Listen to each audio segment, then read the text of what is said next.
Jira rabbi ji. Dhugamaan ulfooti. Baay'een saada. Dhugamaa moo? Si'idoo marraa moo? Maal haasofte Rooza maal haasofte? Saadaan ulfaa'ee. Mee wallaahi jedhe. Sida kan namni dhagaa'ee miti saadaan miti rabbi. Haadha koo maal godhaan? Na salphisiin Dhugamaan kaa'ee. ulfooti. Iddoo yaamaa jira dhufaa jira seetu yaamii jira. Si'idoo yaamee jira.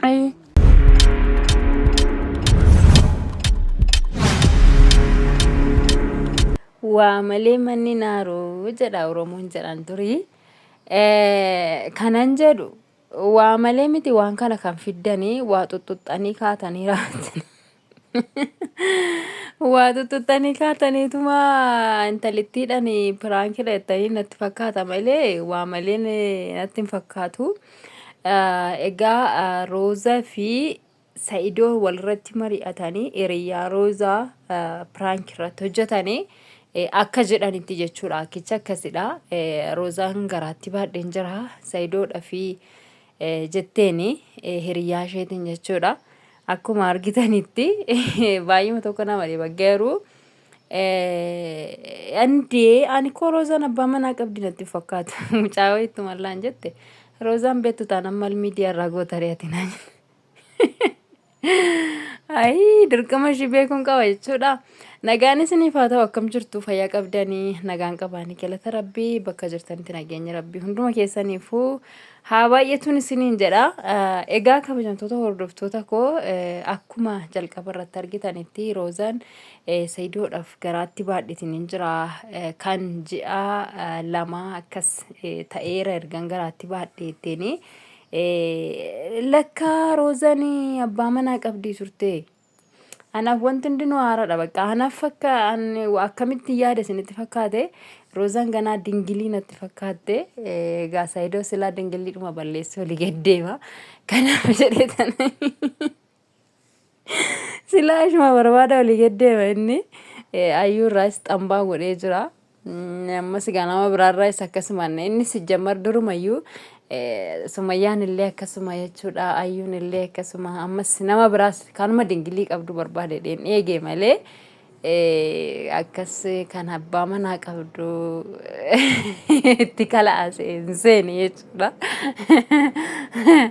Annaa maaseetani maalifiin jalqabarraa kaasee gurbichi waan dura baname hin tuqaa hin jiru. Ofumaa bana malee kanaafin. Kanaaf jedhee tanani waan akkasii natti fakkaatte lakkaa isheen dura karaan baheedha na fakkaata. Akka natti fakkaatu akka jedhanitti yaa'u nikaa irraa buusteetti na fakkaata abbaa manaa isheetirraa. Erga nikaayyuu buustee erga nikaayyuu ofirraa buustee ji'a lama iyyuu hin guunne akkamitti yaarra baadhee naan jetta kan jettu hiriyyaan ishee burraa karrayyuu jechaanii turte jechuudha. Hiriyaa akkanas rabbi namaaf haa kennu jechuudha. Hiriyaa akkasitti akka obboleettiitti akka haadhatti namaan lolte keessa dabartee kaballachuuti. Kaballaadhaan ishee jaanjessite. So hiriyaan akkanaas inuma jirti. Iddoon itti jedhettis jira jechuudha. Gaafa isheen itti loltu gaafa isheen akkasitti itti isheetti dheekkamtu. Indee hiriyaan akkanaas hin jirti. Bara kana obbolaaniyyuu waliif dhaawataan jirani kanan jedhu baay'ee tokko ishee dinqisiifadhe. Goobaziidha jechuudha. Dhugaadhumaan ishee jaallatti. Haa ta'u malee akka isaan dura haasa'aa turan irratti waan isheen nama biraa jaalallee biraa yookiin immoo abbaa manaa biraa qopheessitee fi haala sanaan jechuudha kan isaan haasa'aatii turanii. Gaammucattiin garuu akkamitti dheengadduma nikaa ofirraa buustee har'a kana faana jiraattee mooyyuu akkam garaa godhatta jettee baay'ima tokkotti lolte jechuudha. Boodarratti mooyyuu Sa'idootti himamuu hin qabu wanti kuni. Sa'idoottiin miidhagsiiti mucaa kana garaa keessaa baasisuu qabna bahuu qaba dhalatuu hin qabu jetteen jechuudha. Maaliifiin bakka kanatti gaafa ilaaltani namni dubartiin takka yookiin shamarri takka abbaa manaa kooti jettee yookiin akka seera amantaa kamiititti iyyuu ta'ee akka seera amantichaatitti wanta barbaachisu akka seera Oromootitti samaanaa kan jedhamu hin jira. Samaanaa sana raawwatachuu qabdi. Maatiin ishee baruu qaba yookiin immoo mazagaajjaa deemanii mazagaajjarraan waliigaltee godhachuu qabu. Akkasuma immoo akka seera immoo shari'aa musliimatitti immoo nikaa jedhanii nikaa sana godhachuu qabdi jechuudha. Malee osoo waan kana hin godhatin hundumaayyuu keessatti shamarri tokko yookiin dhiirri tokko intala takka irratti yookiin immoo shamarri tokko dhiira tokko faana wanta biraa zinaa raawwachuudha waan hin barbaachisnedha. Waanuma raawwatamuu hin qabne waan ta'uu hin qabne jechuudha. Namni keenya of hin eegu malee namni keenya iddoo sanatti of tilmaamee of madaalee waan sana quxuxurii jala of hin oolchu yookiin immoo of eeggannoo jala of hin oolchu malee osoo akka seeratti deemameeti osoo akka jedhametti of eegameeti egaa osoo nikaa sana hin raawwatatin yookiin immoo gara seeratiinis ta'ee gara mazagaajatiinis ta'ee gara maatitiinis ta'ee waan barbaachisu sana osoo hin godhatin abbaa manaa kooti jettee yookiin immoo gara fuulduraatti jireenya nama wajjin jiraadhu jettee raawwattee wantoota zinaa biraa dalaguun hin barbaachisu. Egaa obboleettiin keenya haaluma gaariidhaan kan isheen isheetti dubbatti kan isheen isheetti lolte illee jechuudha bifuma bareedduudhaan.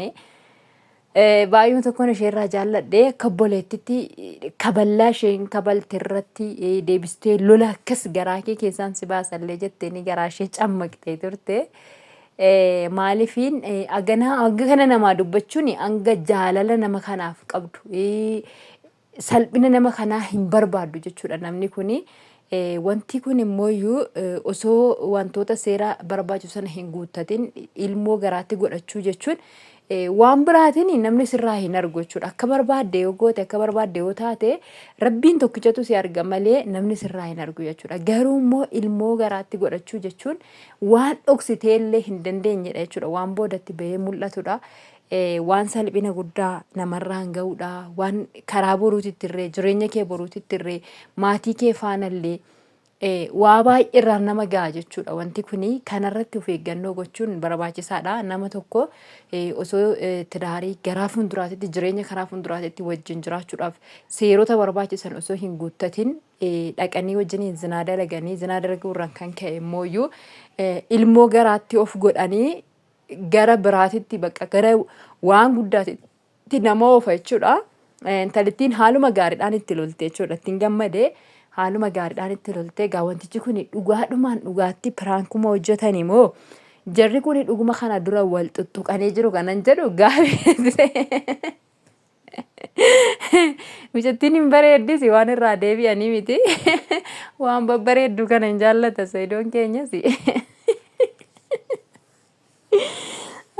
Ya Rabbi kiyya.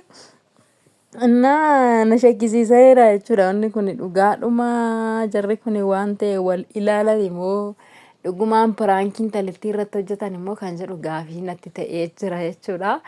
Egaa yoo ta'es daddafaati waan jiru erga wal jaallattanii erga wal fuudhuudhaaf yaaddanii daddafaati waan jiru jechuudha. Seera qabsiifadhaati. Alaalarra teessanii waliin dharra'inaati wal bira ga'aati dharraa wal baasaan isiniin jedha. Ergan oolle maal godhu sirbaaf ba'anii morman dhufkatanii hin jenneere. Kanaafiyyuu erga hin ta'a jettanii itti galtanii erga waan kana gadi nutti fiddanii namallee beeksistanii akkasuma immoo maatii ishiillee beeksistee seera guuttattee itti dhodhoosuu qabda obboleessa koo maateessa.